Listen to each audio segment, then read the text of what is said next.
right, welcome back to the Ballhawks podcast. We're so back that we didn't even start the episode properly. Would you imagine that? I'm still your host after this long layoff. You know where to find me on Twitter at ssfisher87, and I'm joined by Hips McGee over here, my hobbling compadre Christopher Phillips. Aside from the hip issues, how are things? Things are good, man. As Steve just mentioned, we are right in perfect practice there with starting the show off. It feels like our first episode all over again. But yeah, I mean, other than the first time. the leg and the hip issues, things are really good, man. Baked some cookies with the kids today. Saw those. Yeah, I got to. I mean, took the week off. Well, kind of took the week off this week dealing with my leg. So work from home a little bit, but it was nice to be home for dinner all week. It was nice to take the kids to their sports. Like Carter had lacrosse on Wednesday. Olivia had soccer yesterday. So yeah, it's there's little blessings to be thankful for that have come from me being injured. Who would have thought? And How's things on your end, man? I was gonna say there was another little thing that happened. Your little guy Carter, he got a DK Metcalf shout out on. He did. Yeah. He getting ready for soccer Friday night. He wears number 4 in soccer. So I'm like, buddy, put on your jersey. Like we gotta go. Like get your stuff on. Like we gotta get out of the house, sort of thing. And he picks up his jersey and looks at me and goes, Dad, if my jersey had a 1 and a 4, I would be just like DK Metcalf. And my son knows who DK Metcalf is from me playing Madden, actually. He is usually around when I'm playing. He watches, and when I score a touchdown, he gets excited and he goes, oh, is that DK Metcalf? And so he knows. Like you ask my son, who's number 3 on the Seahawks? He knows it's Russell Wilson from me playing Madden. He actually knows a lot of who the teams are now based on their logo from me playing Madden. We actually just played that game up at my parents' house tonight. See, there's probably a handful of teams that he doesn't know yet. But like even like a trickier one, like the Chicago Bears or the New York Giants, and he goes. And he knows exactly who they are, which is pretty cool. But anyways, I threw that on Twitter, what my son said about how he would be just like DK Metcalf if his jersey had a 1 and a 4 on it. And DK quote tweeted it saying, you would look better in 14 than me. Trust me, which was a really cool thing for him to do. I mean, I did tag him in the post, just hoping he would see it and put a smile on his face, sort of thing. But for him to quote tweet it and retweet it and like it was really cool. When I told my son, which I mean, my son's 4, I said, "Hey, buddy, like DK Metcalf, like saw your post and said that you look really good in number 14." He just looked at me like stone face and just goes, "Oh." Like doesn't fully understand it at all. No, not at all. It's a lot cooler for Dad than it is for him. We'll revisit this in like 10 years when hopefully he's a Hall of Fame wide receiver and you can say, now look at it, buddy. Exactly. That's so funny. And of course, like the non-Seahawks fan of me is like, wait, is there more to this than what everybody's reading into this? Like, is DK going to change his number? Is DK going to like switch teams and he's not going to have his number? So trust me, my mind went there too. Yep. Yeah. Like, what do you mean? Yeah. Like yeah. I even went so far to like Google DK Metcalf because I was like, I'm pretty sure he's been 14 since high school. So like even went so far back, I Googled DK Metcalf high school, and yeah, he was 14 in high school. So I'm like, nah, I'm reading too much into this. Oh yeah, 1000% reading too much into it, but. I'm in the very off chance that comes to fruition, you could, throw it back out there and be like, you heard it here first. Like, yeah. He was trying to tell y'all and you just brushed right over it. Could you imagine if he changed his number after how much like guff I had last year ordering a jersey and not wanting to pay duty on it? Could you like? You'd Can I be get a the refund? Yeah, you'd be so grumpy with your cane and hobbling on one hip. Be like, oh, Oh yeah. damn kids switching their jersey numbers after I ordered it. Who's this old guy coming hobbling in here? Like, why does he like? He looks not that old, but like he can't even stand up straight.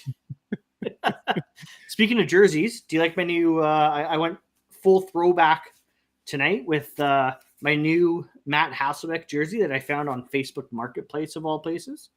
There you go. Just Yeah. getting swagged right out for cheap. Oh yeah, it's I put it on and I've even got like the. Do you remember these hats from back I in do. the I day? have a Ravens one just like that. Do you the old Reebok? Yeah, And I'll have to go try and dig it out. I threw these on and I was coming downstairs and he goes, "Why are you wearing all like that old stuff?" And I'm like, "Because I'm excited they got a new jersey." Yeah. I don't know. It's vintage. Vintage is coming back, babe. Yeah, Ease up. exactly. Yeesh. Jeez, and I got this for like as cheap as I did. Like, And I your should jersey, be I mean, we're so. both kind of like jersey gurus in terms of like picking out fakes and I don't know about But, you, but even uh, thinking about wearing a fake really bothers me. So, when you let's bought it, call it like what it is. We're jersey snobs. we're jersey snobs. That's right. Yeah, we're jersey snobs. Like even like so much to the point when I was like when I saw this jersey, I was like zooming in on the picture, being like, is it a replica? Is it a semi-pro? Like, what Yeah. am I paying for here? Like, You're like oh asking yeah, all these questions in Facebook Marketplace and like, I don't know. I bought it. yeah. Do you want it or not, man? Shut up. I'm going to block you in like 3.5 seconds here if you don't just shut it. Yeah, it turns out this was the second one I found because the first person I talked to wanted nothing to do with me. Yeah. You know what Wonder I why. do when you know what I do when I see those fake jerseys on Facebook Marketplace? I'll always send them I'll always send them a message asking if it's still available. And as soon as they say yes, I'm like, $5.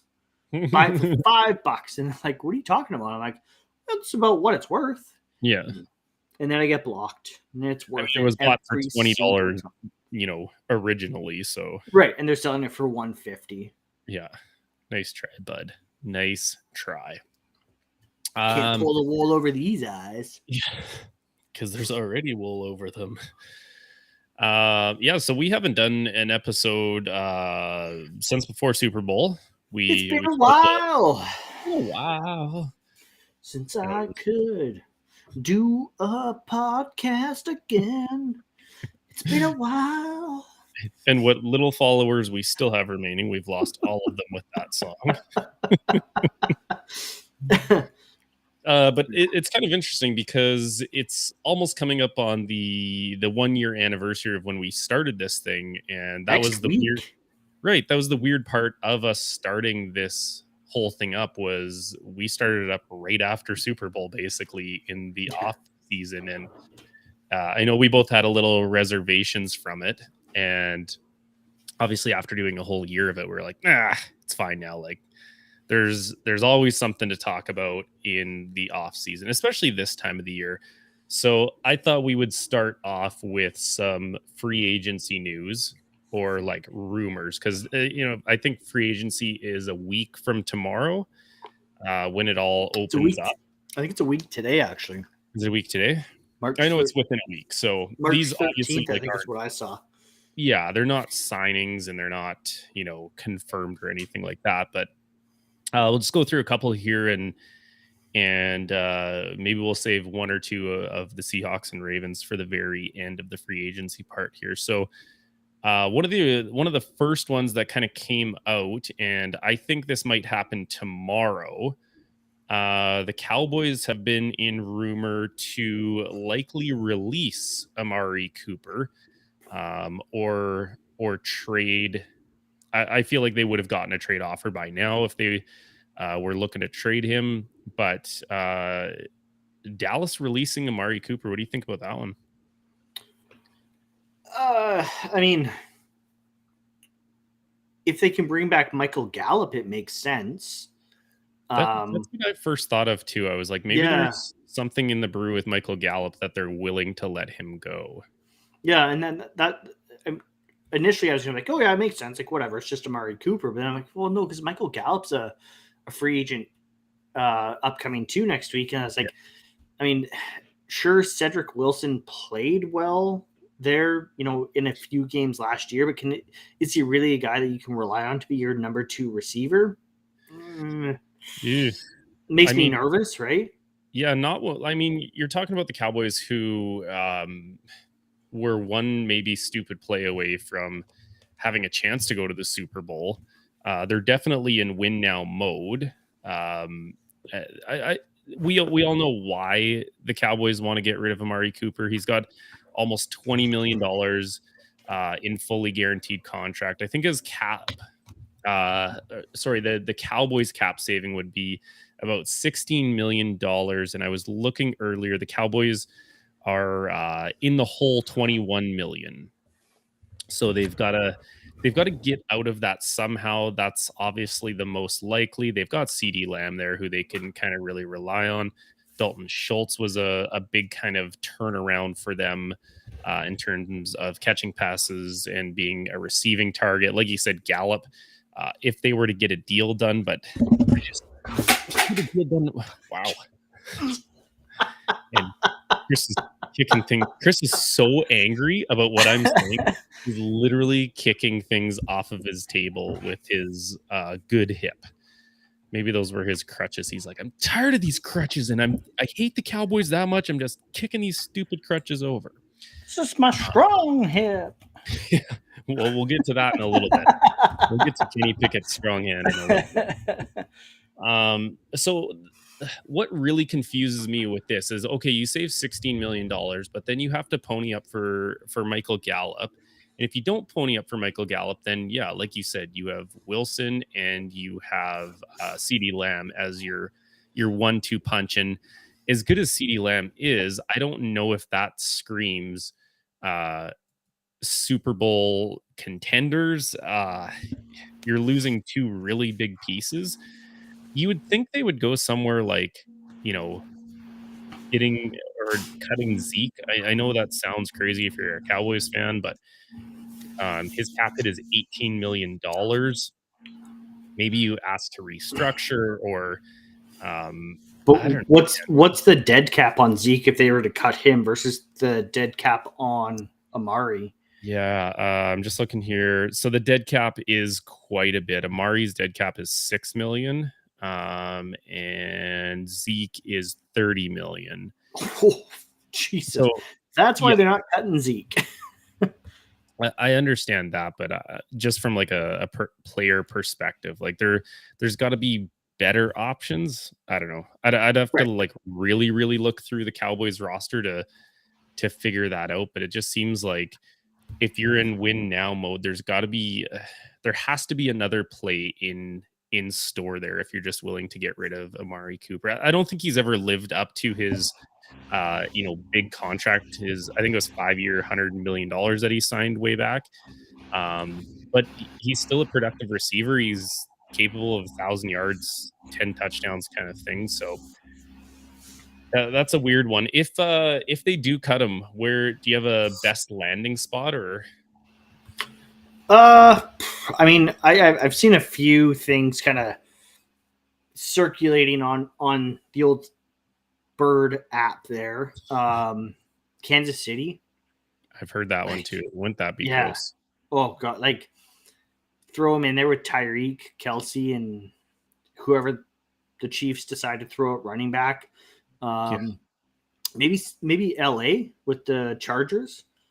If they don't bring back Mike Williams, that'd be Right. a good fit with him and Keenan Allen. But like, they are very similar kind of route running. Like, we can get ourselves open in a paper bag type receiver. So maybe having two of those guys on your roster doesn't really make sense. Back to Las Vegas. Or Yeah. back to the Raiders, I guess you could say, because he played for Oakland in Oakland, but maybe do back to the Raiders. Yeah, and it's your idea of him going to the Chargers. I mean, we were going to talk about that anyways with the Chargers possibly tagging Mike Williams. It looks like the franchise tag for wide receivers is going to be about 19.1 million. I don't think you want to pay a non-quarterback, non Devonte Adams. I mean, I I was don't going to think you say, want to pay Devonte Adams $19.1 million to be on your roster. Like, yeah, you don't pay Mike Williams $19 million. you He doesn't do enough. He isn't healthy enough. Like I mean, we see it all the time. The best ability is availability, know, yeah, and he's not available enough to warrant a $19 million contract. yeah, Maybe another good landing spot for Amari actually would be Chicago. yeah, because Allen Robinson, A Rob's moving on. he's got to be moving on, and the Bears, if they can they tag him again? Is there? Oh, absolutely, they can, but there's no way they're going to. Yeah. Well, actually, I thought there was only. Is there a certain limit to how many years you can tag a guy for? No, So you could just you tag him over usually and what over, happens is a guy will just hold it. negotiate, being like, "I'll sign the franchise tag this year if you don't tag me again next year," sort of thing. Yeah, fair. I mean, that would be a good spot for him. That would help Justin Fields in terms of. I mean, Amari Cooper is still a technician route runner. Like he can get open, he can find space. And he's only 28 years old. Yeah.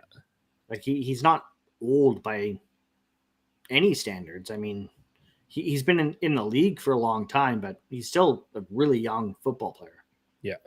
Yeah, that's a good point. Let's stick with the wide receivers here.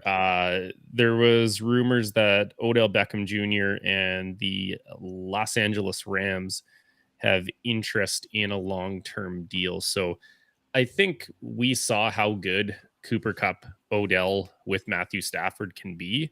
I think it was a no-brainer that there would be interest there. My question to you would be, we really saw Odell kind of take off when Robert Woods went down with his injury. They went and got Odell, and he kind of flourished in that spot. So, if they do a deal with Odell, what does that mean for Robert Woods, a Van Jefferson? Like, is there better ways to spend money in LA than bringing Odell back with those other two guys as well? Absolutely, there is, because you have Robert Woods coming off an ACL tear. You have Odell Beckham coming off an ACL tear late in the season. Like, when are you even going to get Odell back in the game? Like that, he's definitely a guy that's a candidate to be on the pup list to start the season next year. Oh, for sure he would be. He's missing at least the first 6 games of the year then. Yeah. Um, and that's the thing is, like, I don't think, was it the first game that Odell played, or was it right after Robert Woods? I think it was right after they signed OBJ that Robert Woods got hurt. Yeah, I can't remember which way. It was like basically bang bang, whether it was before or just after. Like, yeah, right. So like, yeah. is there really a spot for Odell to be on the Rams and be happy when Robert Woods and Cooper Kupp are both there? I mean, we saw it in Cleveland, where he's, if he's not kind of the focal point of the offense, he does get upset. Which, I mean, in LA, he wasn't the focal point of the offense, but he was at least number 2, which you could argue in Cleveland he wasn't. So I don't know. I don't necessarily see a fit for Odell in LA with Van Jefferson there, with Bobby Trees coming back and presumably healthy. And of course, they have, Cooper Kupp, which a lot of people would argue should have been the MVP this year. Yeah, it's kind of interesting. Like, you're totally right. He was not the focal point in that offense, and he clearly had an issue with it. And I think most wide receivers, would have an issue with that, because guess what? If you're not getting the ball, you're not getting paid. But also these guys have always been the best players on their team. They thrive with the ball. I'm just thinking, like, isn't it funny how winning changes your mindset. Like I was wasn't just going to say that too. I was like, it doesn't help that he wasn't the focal point of the offense, and they were losing. Right, as Yeah, soon as I think if they're winning, it's a different story. You're like, I'm just happy to be on this team and contribute in any way I can. When you're losing, you're like, damn it, get me the ball and we can try to win here. Yep. Absolutely. And like I said, there, I don't see a fit for him in LA. It doesn't make sense with the young receivers that they already have in house. Why bring back damaged goods that you're not going to have for the first third of the season? Yeah. Yeah. I mean, I don't know how these contract negotiations go because I'm not a part of those discussions, but I wonder if, they're like, we have interest in you. We would like to see you with us for the majority of a regular season and a postseason run before we really want to commit long term. We know you're going to be out for at least 6 games. You got to think he's out for a lot more than 6 games. Like he tore it in the middle of February. And I know these guys are freak athletes and they can come back. We saw Cam Akers coming back from a devastating injury and make an impact, but he still wasn't the same impact player he was before his injury. So I think I think the fact that there's no deal being done right now shows you that the Rams are tentative on it, and Odell's value couldn't be lower right now going into free agency. Like he's not going to cash in big. So I think it's we're in this lull period because of his injury, to be honest. And Cam and OBJ is not a fair comparison. Odell's 29 and Cam's 22, right? Like, yeah.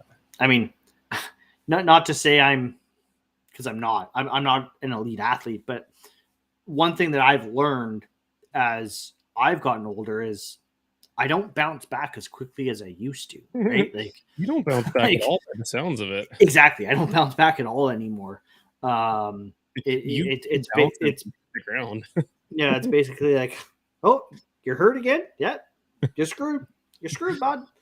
I was just having this conversation with our buddy Nick from our fantasy football there. I was like, man, I don't know what it is, but I don't find myself like overly old, but the last 4 or 5 years, oh man, the recovery process is just so much more than a Cam Akers who's 22 and just wait, Steve. You're 35 this year, and ever since, dude, like no word of a lie. Ever since I've turned 35, it's like the smallest little like nick. I'm out for like 2 weeks. It's like 35 has not been pleasant to me. Well, that's good news because it's already happening to me, and I'm not 35 yet. So, it gets better, Steve. It gets better. Let's move on to a couple DBs here. There's 3 defensive backs right now that there's some question marks around or rumors around. Let's stick with Super Bowl players. Cincinnati Bengals safety Jesse Bates looks like he's going to be tagged. I didn't check to see what the franchise number was for safeties, but he was such a force on that back end. I was texting our buddy Liam in the run up to the Super Bowl, and I was like, you guys better win now because Jesse Bates isn't coming back on the cheap. He was just such a big part of solidifying teams from chucking bombs on them. They absolutely have to keep him. I expected them to tag him, but looks like he's not going anywhere. $13.54 million. I was just looking it up as well. I found 14.48. Okay, so somewhere let's call it between 13 to 15 on the franchise tag, it's a no-brainer. I mean, Yeah. he's a 25-year-old safety. He's the backbone of your defense. Absolute no-brainer that you don't want to see that guy leave town. And I mean, just because you franchise tag him doesn't mean that he's leaving next year.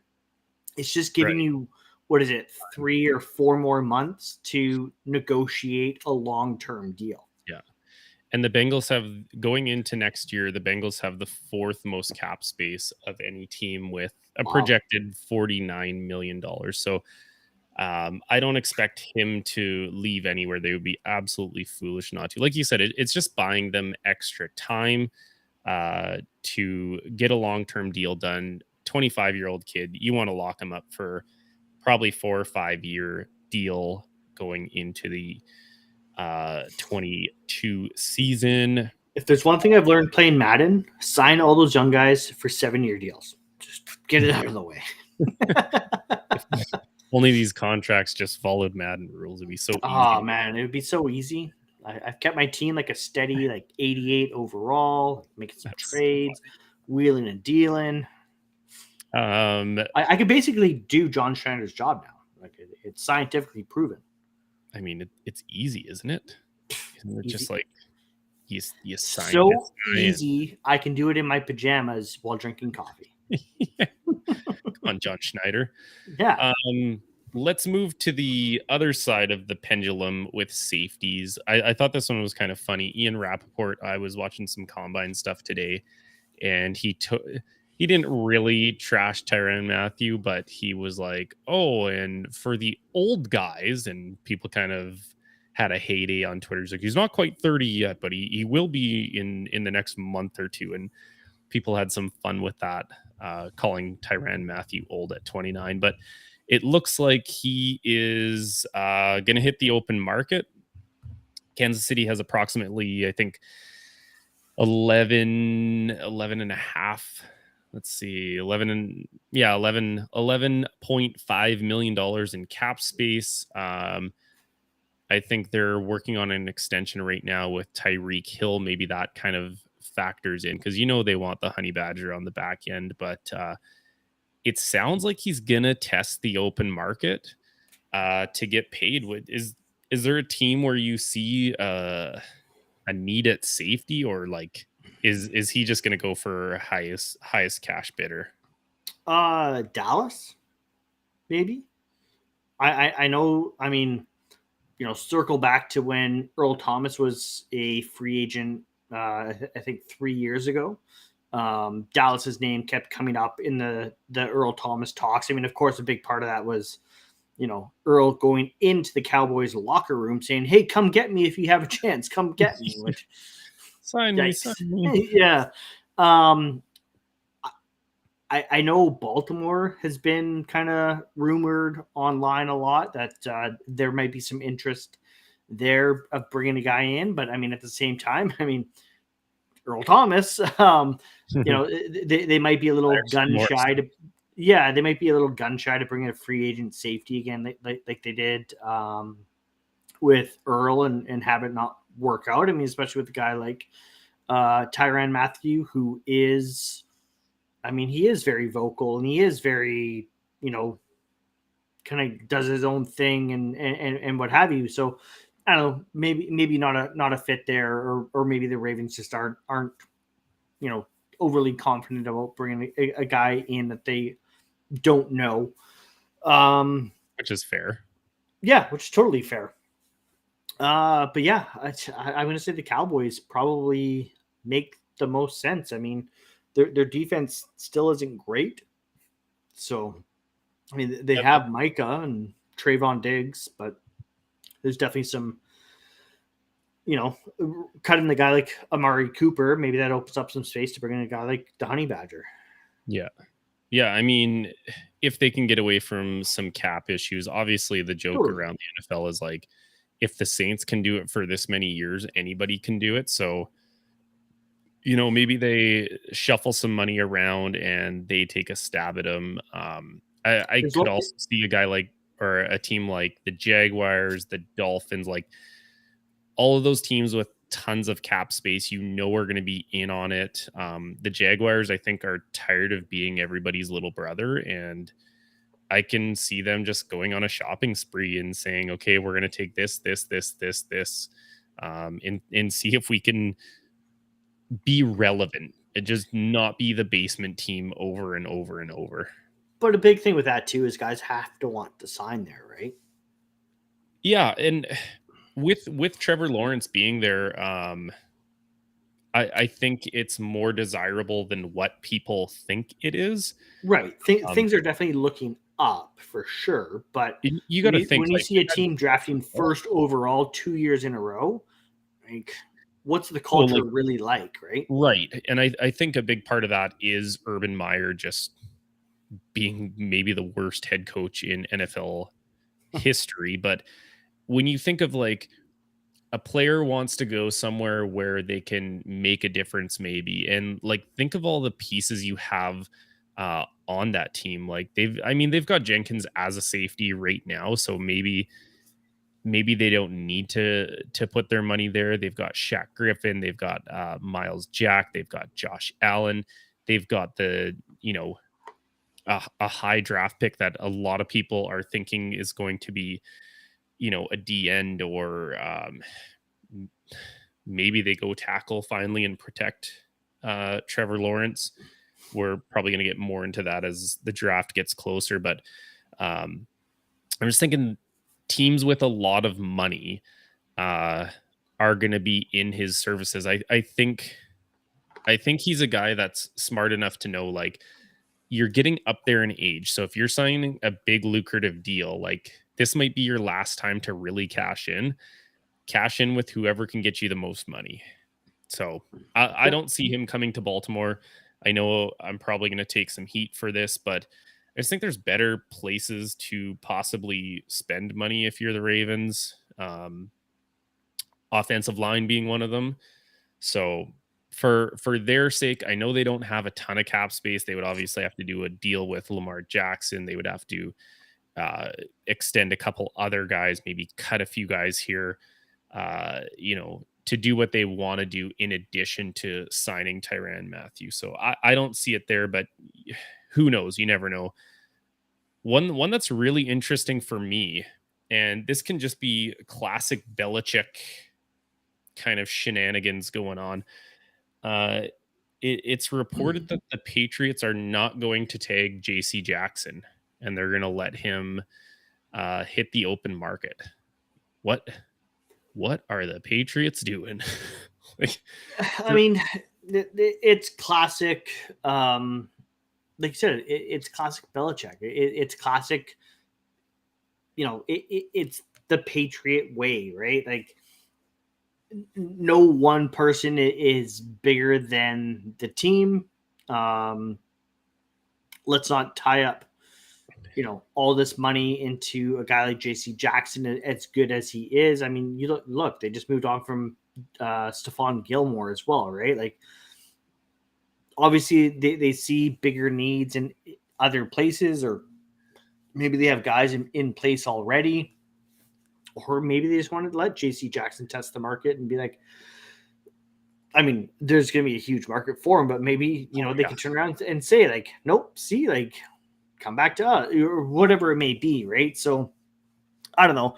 It, I got to be it, honest. This whole like, I feel like there's a big turnaround on how effective the Patriot way that you mentioned.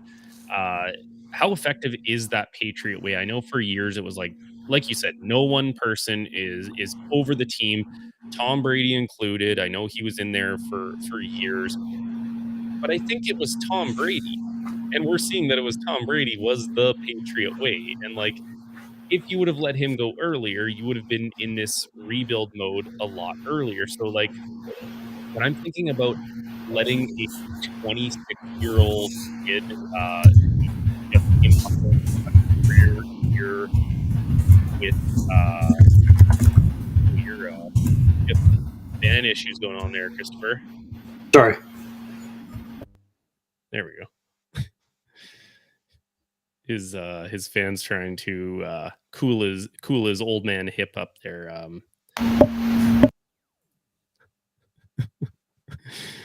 This is the you're right, Chris. This is like the original first episode all over again. We're hitting all sorts of rusty buckets here. But what I was saying was, you got a 26-year-old kid who just made the Pro Bowl. He had 23 passes defended, 8 interceptions. He had 9 interceptions the year before. The kid just makes plays on the ball. He is an absolute gamer, and it's how do you I know you said they just moved on from Stephon Gilmore, but the fact that they had to move on from him means that they had to go get him originally, and they've coveted going and getting, big defensive backs who were kind of like prized possessions. So I don't know, this one just really shocked me.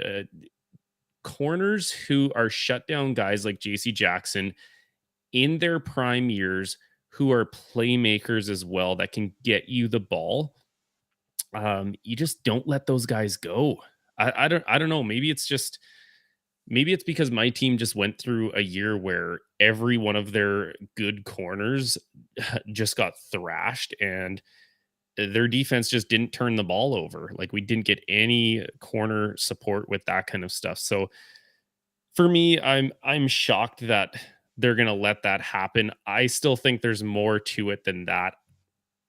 I would be hard pressed to see JC Jackson going anywhere, but if he's available, I know a lot of teams that could use a turnover machine corner to add to their team. I mean, it very well could be that the Patriots plan on using their first round pick on a cornerback too, right? Like, who knows what the plan there actually is. But obviously they don't want to pay JC Jackson has come out and said, like, I want to be the highest paid DB of all time. Right? And what is that, like 20 million a year probably? Like, yeah, it's a lot of money to pay for a guy that's had one or two good seasons. Two really good seasons For sure. But maybe if he's had 4 good seasons, he's only been in the league 4 years, so. Well, that's what I mean. Like, I don't know. Yeah. We'll see what happens there. I mean, he's going to command huge money, like you said. He wants to be the highest corner paid, and like, these kind of guys just never really hit the free agency market at that, perfect time, perfect age sort of thing. So yeah, he's someone to, talk about the Jaguars and all the money they have. I mean, they signed Shaquille Griffin last year. Bring in JC Jackson, pair those two guys up together. I mean, they're set at the cornerback position for, however many years that those guys are signed for, because they're both still really, like, how old is Shaquille? Like 26, something like that. Yeah, he's got to be super young, like not old at all. Let's do a little drama with our teams here. I'm gonna let you go first here, because your fan is not going crazy, and we don't know if it's gonna pop up again. I turned down my gain. Yeah. Any validity to the Washington Commanders offering multiple first round picks to acquire quarterback Russell Wilson? And I'm going to just stir the pot a little more. I saw you on Twitter say that the Seattle Seahawks could be in the services for one quarterback in the draft, in particular, Mr. Willis. I mean, you're clearly tight with DK Metcalf, so I know you have an in here to danger Russ as well. Am I reading too much into this, Chris? Yeah. So when I was doing a mock draft the other day, and I saw Malik Willis sitting there, I was like, how do I not take Malik Willis with the 41st pick Yeah, it was a second round pick. I remember that. Yeah, it was like no brainer. Like, I like Malik Willis. I think if you get him, if your team like, the Steelers, I mean, Green Bay is not going to go down that road again, but you got an aging quarterback who may or may not still be there, and you have a developmental guy with just a ton of tools. Take the shot at like second round. It's like when the Seahawks drafted Russ in the third. Like, hey, let's take a shot. Let's see what happens. Like it. I know third round picks, second round picks are valuable, but guess what's more valuable? Winning a lottery. yeah, starting quarterbacks on rookie contracts. Yeah, true. But yeah, I mean, like I said, when I saw Malik sitting there, I was like, that's a no brainer. Even if he doesn't play this year, you sit him on the bench for a year and figure it out next year or whatever it may be. I mean, obviously, in the real world, that's never going to happen. Malik Willis isn't going to make it to the second round. He'll be he'll be a first round draft pick for sure. No doubt in my mind, he's going first round. As for the Commanders making an offer for Russ and it including multiple first round picks or whatever, who cares? Like, God, I mean, you know where I'm at with this whole Russell Wilson stuff. Like, he has said, I'm a Seahawk. I want to be in Seattle. I love Seattle. This is where I'm at, and I love it. Pete Carroll has come out and said we're not moving Russell Wilson. It's a non-story, and there's so many guys like Ian Rappaport and Mike Florio at Pro Football Talk who are just trying to keep this narrative alive and trying to just get clicks on their site and get people to read their stupid articles of like, oh, well, the Commanders offered this, but like that just opens up the opportunity for another team to offer the Seahawks an offer they cannot decline, and like just Sure. enough already, guys. Like, And I know we've talked about this a ton of times. Like, let's say that's the truth. If you are a Seahawks fan and it drives up this like ridiculous bidding war to literally an offer you cannot refuse, and you're sitting there like being able to draft his replacement, and you're kind of like setting up your full rebuild. I don't know, like if you're gonna offer me the world for one player, I'll take it. Like nobody on my team is untouchable for the right price. And exactly, like, don't get me wrong, like there is a price that is going to be worth it. Right. I mean, at the end of the day, Russ holds the trump card because he has the no trade clause. But yeah, there is going to be a deal that is worth it and that does make sense, but it has to make sense on both sides. Right. I mean, again, not to be like, oh, like I play Madden and this is what happened in Madden, but like, yeah, I do play Madden and I did trade Russ.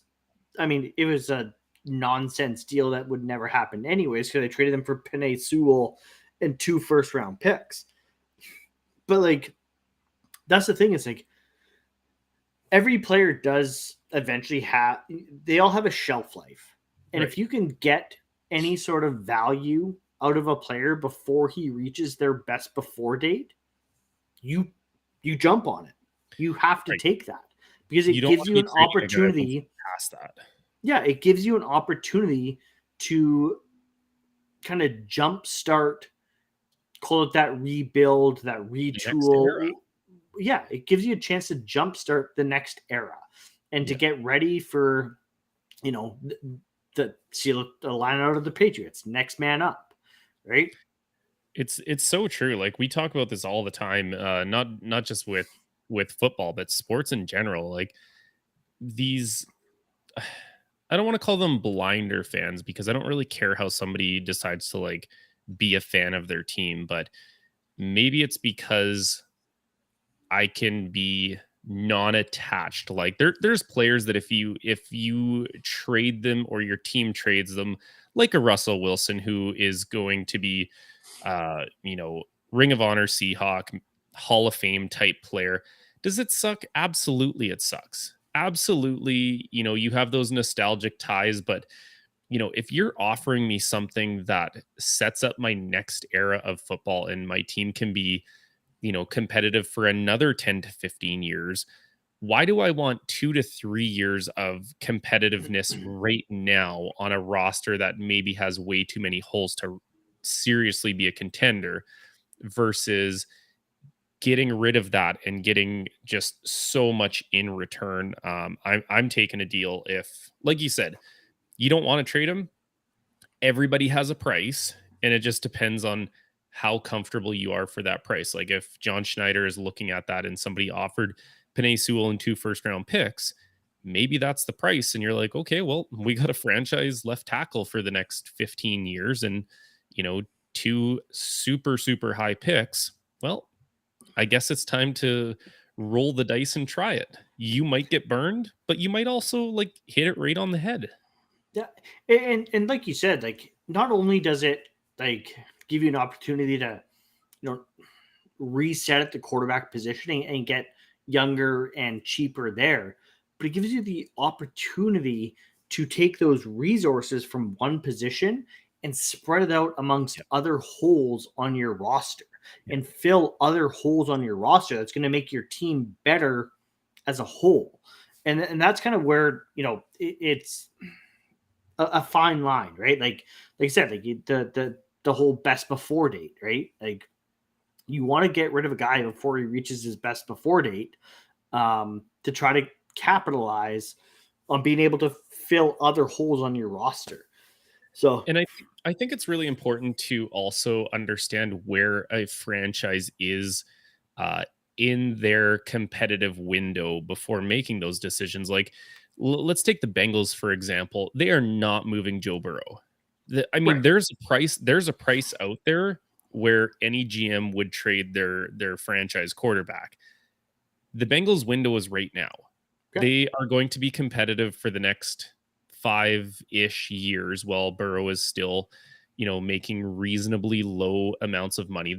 There's nothing you could offer that team to move on from Joe Burrow, but that's because their circumstances would dictate that. You've been talking about the Seahawks all year saying, you know, I hope they do well, but I'm also not blind to see that they need like a complete overhaul in some major positions. And you know, whether you want to call it a retool, a restart, a rebuild, whatever it is, they're in a position now where you are seriously considering that if somebody, blows the door down with 4 first-round picks, well, take my picks because okay. we're gonna reset now, and maybe we move on from this player and that player, and we do like this whole restart as quick as possible instead of being mediocre to middle of the road for a couple more years and then not having anything to show for Russell Wilson. And that's the thing. Those picks, like if a team's coming to Seattle and making an offer, you have to be a team that's within the top 15, I would Yeah, say, yeah. this year or whatever year that you're making the offer this year, or if he's in Seattle and next year you're making the offer, whatever it may be. You have to be a or a bottom 15 team with one of those top 15 draft picks to have it make sense, because you have to give Seattle the opportunity to find their quarterback of the future, because they're not going to move the quarterback of right now without the opportunity to find the next guy. Totally. Yeah. Which is, I mean, a guy like Malik Willis is a prime example, right? Let's say Pittsburgh. Pittsburgh is one of the teams that has come up in rumors that could make a trade for Russell Wilson. Let's say Pittsburgh is offering the 20th overall pick right now, and Seattle's kind of humming and hawing. But then on draft day, Malik Willis is sitting there at number 20 still, Mhm. and Pittsburgh calls up John Schneider and says, "Hey, Malik Willis is sitting here at 20th overall. Here's what we're willing to offer for Russell Wilson." I mean, It's a different story when story you know what that return on at totally. least one thing can be. And I think that's why draft day is so exciting. Like you said, when you get there, that's when things start to make sense and you're like, Oh, Yeah, okay. Now we can actually see a viable person. So we're losing Russell Wilson, but we're getting this young kid in. Oh, and we're also getting this, and this. Is it yeah, worth it now? It's a little more tangible where a GM can see instead of saying, "Oh, we'll take the 20th overall pick," and then all of a sudden there's a run on quarterbacks for some stupid reason. And you're like, exactly. "Sweet, now we're rolling Geno Smith this year." Like, And oh boy, like, sorry, not sorry, Seahawk fans, but had the opportunity arose last draft for Seattle to move into the first round and draft a guy like Justin Fields, and it was going to cost Russell Wilson. I would have done it yep. because, I mean, Justin Fields wasn't given a fair shake last year in Chicago with Matt Nagy, but he has all And the the Bears team as a whole. exactly, but he has all the tools to be a franchise quarterback, Yeah, right? So yeah. I don't know. It like you said, it's non-news right now, and as I've said, a month or two ago, it's non-news until it's news. And this year, I'm not going to spend a lot of my time and energy on the Russell Wilson offseason air quote drama, Right. because it's just guys trying to drive traffic to their website. Rappaport's trying to get people to the NFL website. Mike Florio is trying to get people to his website. I'm not buying it. I mean, I mean, everyone has said that he is in Seattle. He wants to be in Seattle. He's happy in Seattle. Until Russell Wilson says otherwise, or until the Seahawks say otherwise, it's non-news, and I'm not buying into it this year. all right, but I'm going to play a little devil's advocate here because I remember a one Christopher G. Phillips telling me, "Where there's smoke, there's fire." And so, isn't it ironic that for a second straight off season, we have had Russell Wilson trade rumors, we have had Aaron Rodgers trade rumors. Yeah. I was thinking about this earlier today, and I think Tom Brady has screwed us all over. Like in his final, last thing, he has screwed us all over because he leaves when I think some people thought he was leaving, but it was hard to imagine him in a different uniform. Goes, wins a Super Bowl. Then the next year, it's like, oh, maybe Russell Wilson wants to do that. Oh, maybe Aaron Rodgers wants to do that. Oh, hey, look, Matthew Stafford is doing that. Oh, look, Matthew Stafford did do that. Now we've got 2 straight years where quarterbacks are leaving their long tenured teams to go chase a ring. And where there's smoke, there's fire. And like for me, I know as a Seahawks fan, like thinking about the Russell Wilson rumors for a second straight year is a little exhausting, but it's also a little exciting. The fact that these kinds of things could happen, and like for me, what I was going to talk about here was for a second straight year, there's questions around Lamar Jackson and signing his big long term contract. Like it's just for me, this offseason has started off the exact same as last season, which is so unbelievably bizarre that we are talking about the exact same things a full year later. So, um, yeah, I'm not going to go too far into it. I don't see, I'm the same as you. I don't buy into these things or get wrapped up too much.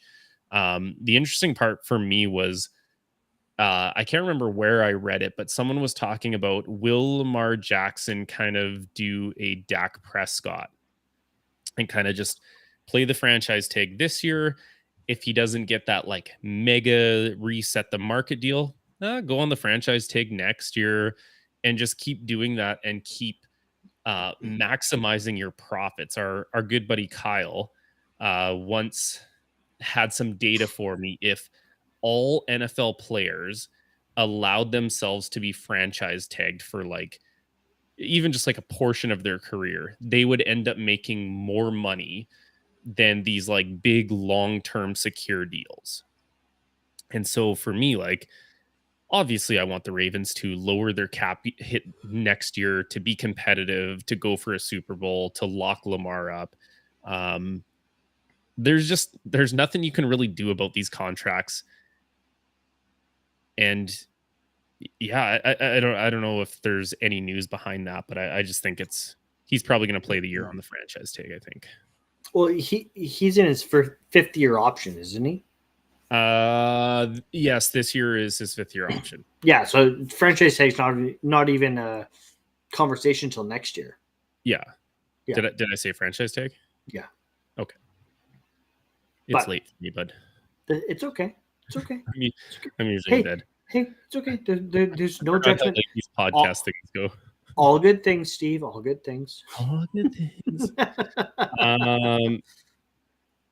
I did find something pretty funny I can't remember if it was today or yesterday. Adam Schefter tweeted out something about Ravens Lamar Jackson said some there was racial bias against black quarterbacks, and Lamar quote tweeted him, "That was not my response to that specific question. Don't start that, Adam," like all caps. I saw that, but of course, nobody like cares about what Lamar said in response. Everyone just cares about what Adam Schefter had to say, and people are just running with it, which whatever. It's so funny. Again, he's so comfortable calling people out like, yeah, I didn't say that. Like, yeah, whether I think it's true or not, I didn't say that. So stop being no news Adam Schefter. Yeah.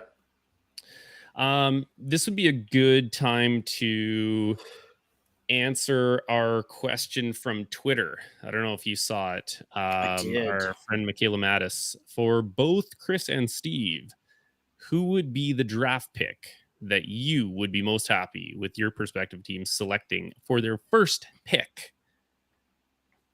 You got to go first.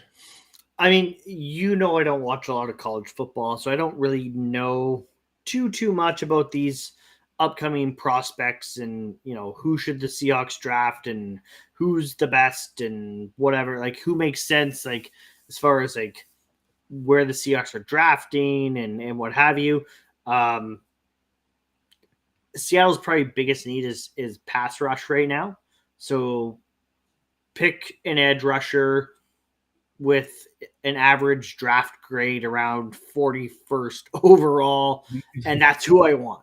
Like that's who I want Seattle to get. I mean, I'd be happy if they could get one of the top DBs in that position as well. I mean, when I've been doing my mock drafts, the one guy I've been trying to kind of target is Trent McDuffie from Washington, but he's a first round draft pick. So the fact that he's falling to me in mock drafts is just silly. A name I've too. Yeah, a name that I've been seeing kind of tied to Seattle is, I think it's Arnold Ebiketie, I think is his name. I'm not really too sure. Yeah. He's an edge rusher. That's kind of the one guy that I've been seeing a lot of people predicting that Seattle will take with their first pick in the second round there. Yeah. But yeah, it's harder for you to answer this question too, because you're waiting until the second round, right? Like exactly. Right. I mean, for me at 14, I have a better idea of who could, I could pick 14 guys I'm comfortable with and say, I want one of these guys. Right. Right. Like there's only 14 guys. So for you to do that, it's a little more difficult. A bit more of a crapshoot, right? Luckily, this is the year for like edge rushers and DBs. Like it's the perfect storm for Seattle. Those are their two positions they kind of most covet. And those are probably the two deepest positions in the draft. And my goodness, did they show out? Did the DBs and like defensive linemen just steal the freaking show this weekend? We're going to get into that in just a moment. With 14 overall, and like I said, there's so many dudes in the top. Like the Ravens usually don't pick in the first half of the draft. So when I see all of these players, it's like I get like overwhelmed with who I want them to pick, because I want them to pick like an Ahmad Gardner, Sauce Gardner from Cincinnati. I would love for them to pick Trayvon Walker, edge rusher from Georgia. There's just so many good players. I mean, she didn't really specify. She didn't say like in a realistic world. So if Kyle Hamilton, like the top safety, top 5 player in the entire draft, I want him to be there. If he slides at all, I actually want the Ravens to trade up and go get him. It's something, the Ravens tried, like you mentioned earlier in the show, is something the Ravens tried getting back in going after Earl Thomas once, that didn't work out. Like we just haven't had that Ed Reed back end guy that, I've been missing since Ed Reed was there. So in a perfect world, Kyle Hamilton falls like out of the top 5 is somewhere later into like 8. And they use some of the, I think like they have 10 picks this draft alone. Go get a blue chip player. Go get one of those blue chip players, pay a little draft capital, and go up and get them. But if not, like I said, like a D lineman would be great. We're gonna talk about Jordan Davis here soon. An edge rusher would be awesome. An offensive tackle, if one of the big offensive tackles fall, sure. What about a guy like? The one guy I've seen mock draft to Baltimore the most is Tyler Linderbaum, center. Yeah, I think at 14, I know this has been like news all over Twitter. So he's a center from Iowa.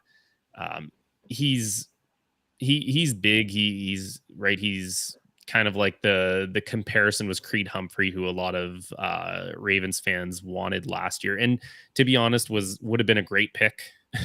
I mean, Creed Humphrey is doing things that rookie centers don't usually do. So I don't want to talk about Creed Humphrey. I'm still bitter. Yeah, I know you are. Yeah. I just think at 14, Linderbaum is too early of a pick for a center.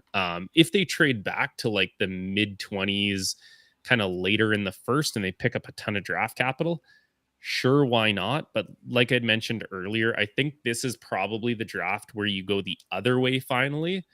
And you give up some resources to get a blue chip player, not a Pro Bowl caliber. I want a guy who's going to be like a perennial All Pro, and I think that's Kyle Hamilton. Can I change my answer? Go ahead. I just want to see Seattle make the pick at 41. Don't trade back. Don't trade back. The pick. And that's even a harder thing to do too, because that's a fine line. And they only have 5 picks, right? So it's a fine line, right? Like on one hand, because as Seahawks fans, we're so used to seeing John Schneider and Pete Carroll trade back. So you just want to see them make the pick. But on the other hand, I'm like, no, trade back and get more draft capital for this year. Like if you could trade back, get a second and a 4th or something like that, right? By moving back 10 spots or whatever it may be. Sure, do that. Yeah. Add one more lottery ticket. Yeah. It's easier to say trade back in the 2s when you don't have a first, and like you said, you're only making 5 selections. And the year before, what did you guys have? 3? Yeah. 3 picks all terms. So like at some point you got to restock the cupboards, right? And obviously we know that's from the Jamal Adams trade, but you do have a blue chip player in Jamal Adams, so it's a catch-22, right? You've got to give up good things to get something good. Now we're just over an hour here, so we're gonna have lots of time for combine. We'll go through a couple things that kind of stood out, obviously, in the combine. You want to talk about Kenny Pickett's small hands? This is my strong hand.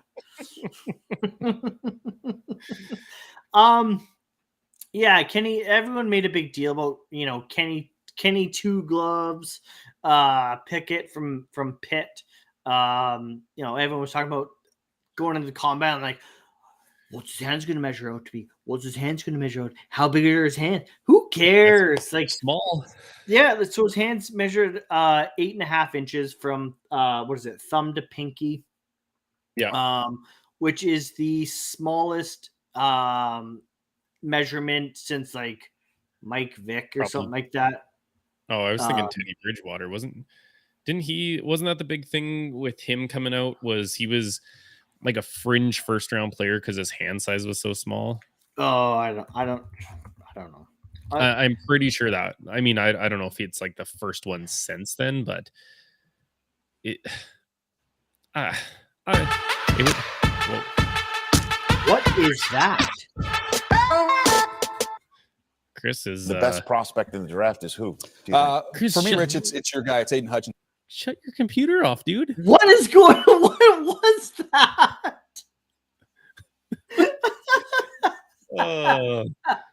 I honestly don't know where that came from. Someone got caught looking up some stuff, I guess. Holy. What? Anyways, we heard Daniel Jeremiah talk there. That was fun of him to. What's that? Was it you? No. I was asking you a question, dude. Oh, anyways, Getting thinking of small hands. All right, we get it. I don't care. I don't think it's big. Like a lot of people are making a big deal out of it. I mean, he's made it this far with those hands.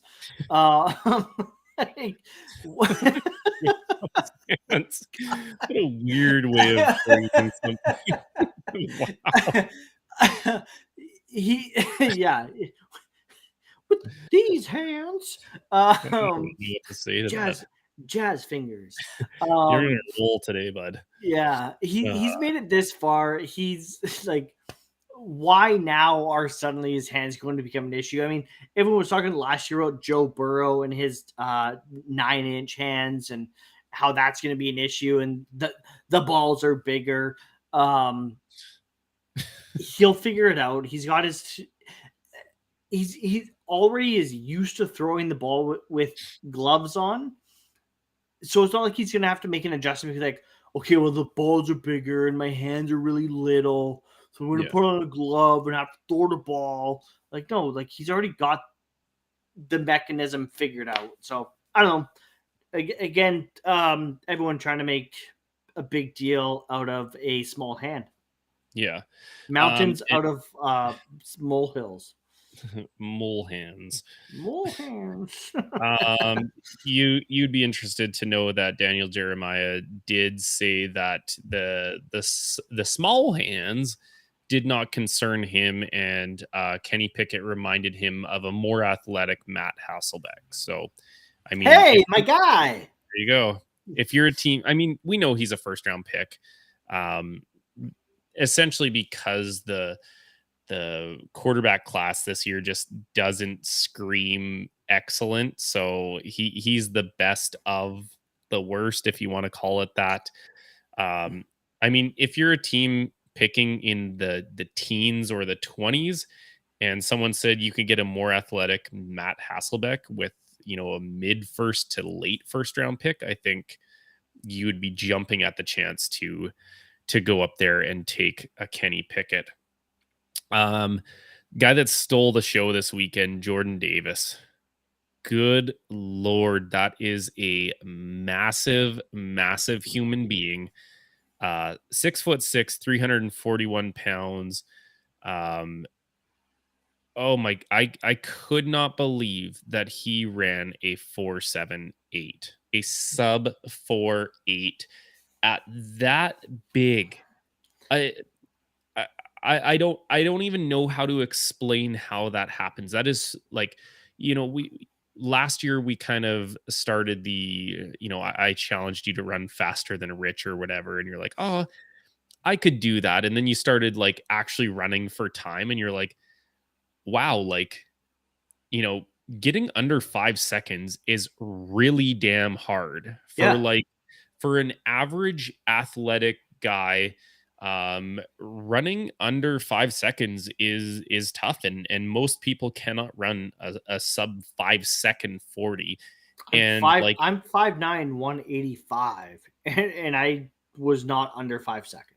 Yeah, I saw you and Ryan trying to debate, like, were we under 6? And he's like, we weren't under 6 seconds. Just so we were under 6. We were under 6. We might have to get the tape. I think you were under 6. We were under 6. We're not gonna be able to prove it this year because your boy's not running this year. But we were under 6 for sure. but not anywhere close to 5. Right. Like, and that's the thing. Like, we weren't even close to 5 seconds, let alone under 5 seconds. Yeah. For those people who, like, obviously when you watch the combine and the, Daniel Jeremiah, Rich Eisen are freaking out when they see those numbers and everybody's talking about it. So it's a big deal, but I would challenge people who don't understand how fast that is to just go out to like a local field, go out to a local turf, measure out your 40 yards. And even with hand time, like here's the other thing. He ran that laser timed. And I talked to a few buddies who played on our local Okanagan Sun team about, hand time versus laser time. And they're like, oh, and I mean, when we had Andrew on almost a year ago now, he told us about, laser time versus hand time. I can't remember how much he said, but I think he said there's like, error of up to like half a second almost, depending like how fast your finger goes like up and down. So um, go out there and actually see how far and how fast you have to get there. And then imagine a 6'6", 341-pound dude blowing by you. And it's a really humbling exercise, if you will. Now, the question I put on Twitter was, what's more impressive from him? Like, everybody was talking about his 40-yard dash at 4.78 seconds.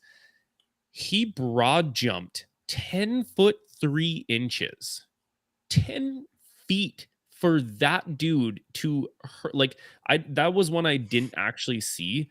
For me, a little fun fact, at school there, we decided for like a week event kind of thing, we were going to get all the students to kind of do their own like little combine drills and stuff like that.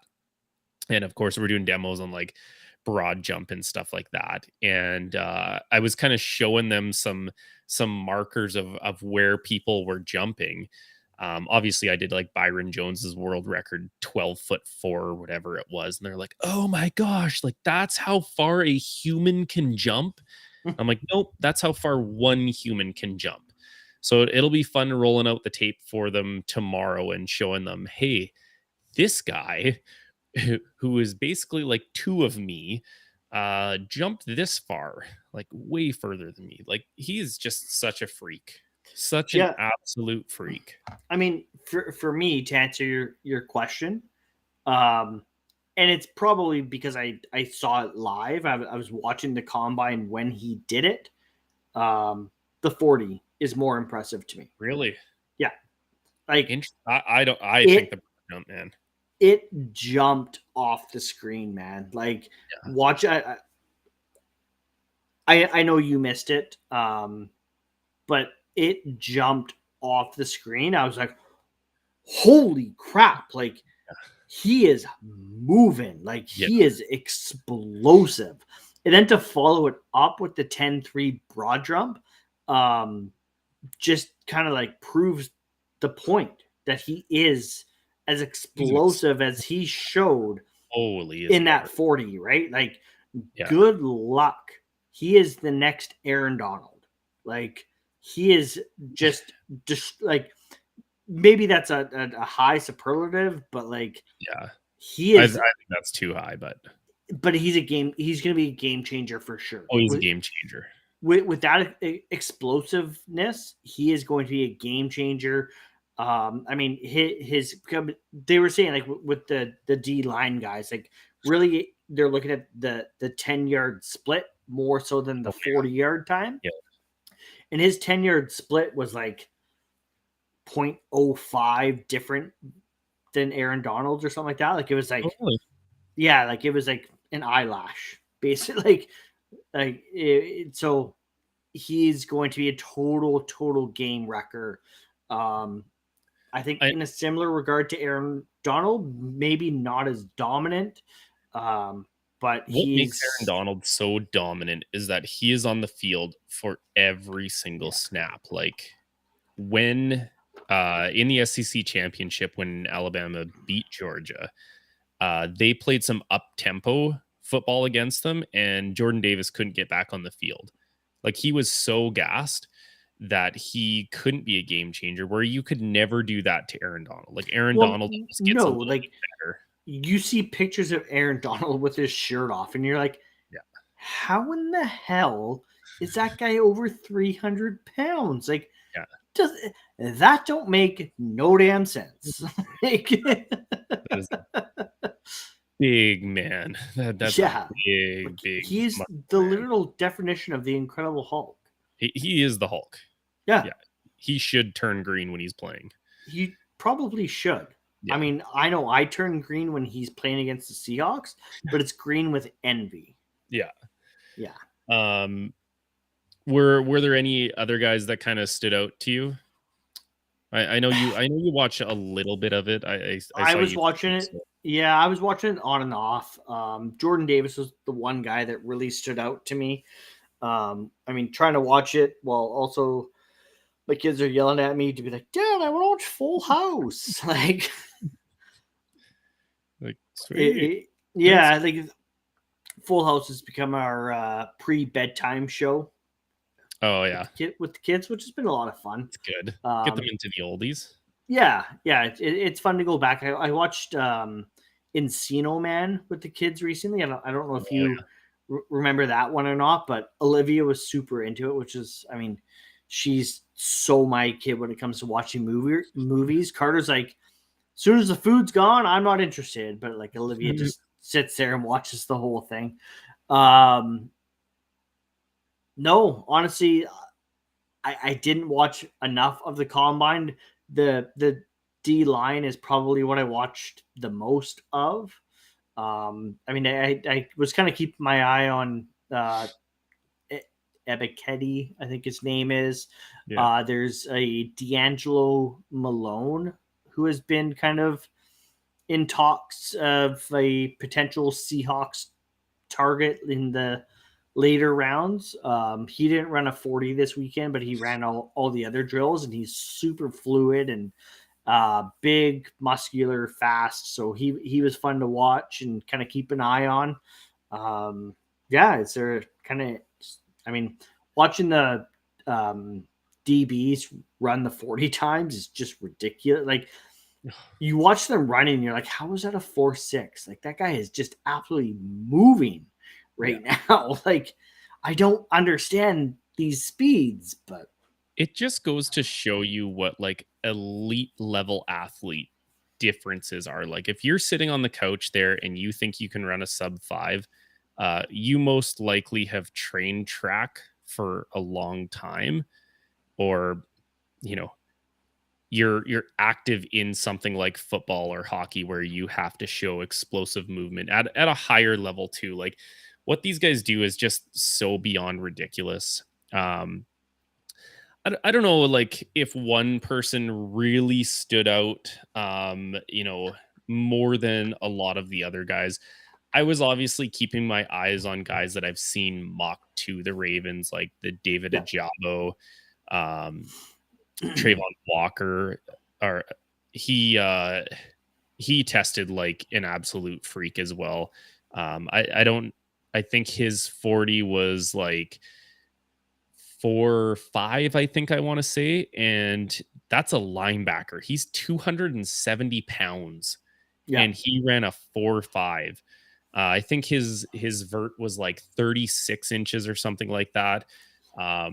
He was just like, oh, if he fell to the Ravens at 14, I would have no problem with them taking him. Like I said, there's just, I'm almost at like an overwhelmed stage because there's so many, like I would say the talent doesn't really drop off super quick into the teens, where normally like if you don't have a top 10 pick, you're kind of like losing out on those like blue chip players. But I think there's a lot of depth, and I start looking into like day 2 guys already, where you know guys who might fall a little bit out of the first round, and you're getting you know first round talent in the second. That's the kind of stuff that really starts to excite me. I saw a tweet earlier tonight where it's like, if you're going into this draft and you need an edge rusher, if you need one, draft 2, because it's so deep at that position this year that if you need one, draft two. If you need two, draft three. Like just like take as many of those guys as you can. And Ojabo, he's definitely he stood out for sure because like. Yeah. Of course, coming from Michigan, everyone's talking about Aiden Hutchinson. So everyone's watching Hutchinson and what's his 40 time, what's his this, what's his that. Well, he was slower than his teammate, right? Like, so he was definitely a guy that when I was watching the combine, he definitely stood out. He's definitely a guy that I was like, oh, like he's faster than his teammate. Like maybe he has less experience playing the game because I think when I was watching the combine, they were saying he was born in Nigeria, grew up in Scotland, and then moved to the United States when he was like a teenager or something like that. So it's like he doesn't have as much experience playing football as a guy like Aiden Hutchinson does, but maybe he has more tools, right? Like less tools, but more athleticism or whatever it may be, right? Yeah, and earlier on in the week, I was listening to Daniel Jeremiah on Move the Sticks, and they had a really interesting conversation about like when you have two high elite prospects from the same team on the same position, especially like on defense, where you kind of have to work with each other. You have to start asking yourself, which one is the cause and which one's the effect? Did Ajabo have a big year because there was a lot more attention on Aiden Hutchinson? Or did Ajabo have a big year because, he's just that freaky good? And did Aiden Hutchinson have an even better year because of David Ajabo? Like chicken or egg, which one came first? So that one always interests me. Just a lot of high level. I think if I were to pick one, I can't really pick one person, but the one thing that really stood out to me was I think there was like a record set with offensive linemen where I think it was something like 13 of them ran the 40 in under 5 seconds, which is freaky fast for some of those guys who are over 300 pounds, right? Like they're no, Davis, but just how good and how athletic these guys are year after year after year. It just shows you if you want to be at that level, you have to start training like those guys do, probably by the time you're 10, 11 years old. Like these guys who are running, like, what was it? Kalen Barnes ran like a, Chris Johnson type number 40. He's a track star. Like these guys run track and field all the time. They have been specialized trained in these particular areas. So it's just really impressive to me how these, kids get bigger, stronger, faster, seemingly year after year. Imagine a guy like Jordan Davis running his 40 15 years ago. It would have what little, internet space there was back then, it would have absolutely destroyed it. But yeah, it's just Kim unheard of. Kardashian thought she broke the internet. Jordan Davis would have done it way worse. Oh yeah. He got a butt like Kim K too. Yeah.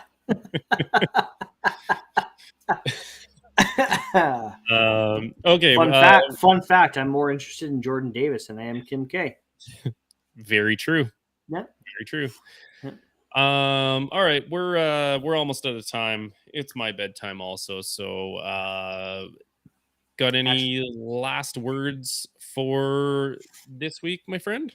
I just want to say, of course, thank you to everyone for tuning in for another episode. I know we took about a month off there. Just a chance to kind of recharge, refresh, and just take a break from the hustle and bustle of the football world. There wasn't a lot going on anyway, so it's not like you guys missed out on us two idiots talking about nothing. But we do appreciate you guys tuning in.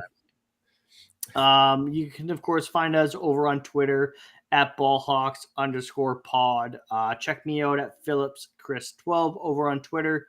Steve can be found at SSFisher87. We are, of course, a part of the Dean Blundell Network. And as always, guys, I know you haven't heard it for a while, so you probably miss it. Go Hawks. Peace.